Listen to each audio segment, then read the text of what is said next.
it. I think they're dirty, they're annoying, and they get in the way. Also humans. Why?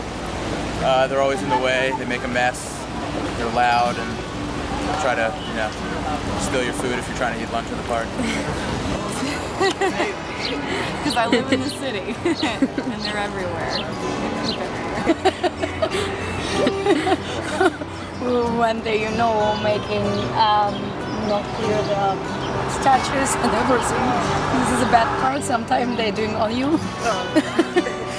Well, for starters, I guess I don't like people who feed the pigeons because now they're just used to human beings, so they just they're so disrespectful. They fly into you. They're always in the way. So yeah. Not a massive fan of them. I don't like pigeons. I don't like pigeons.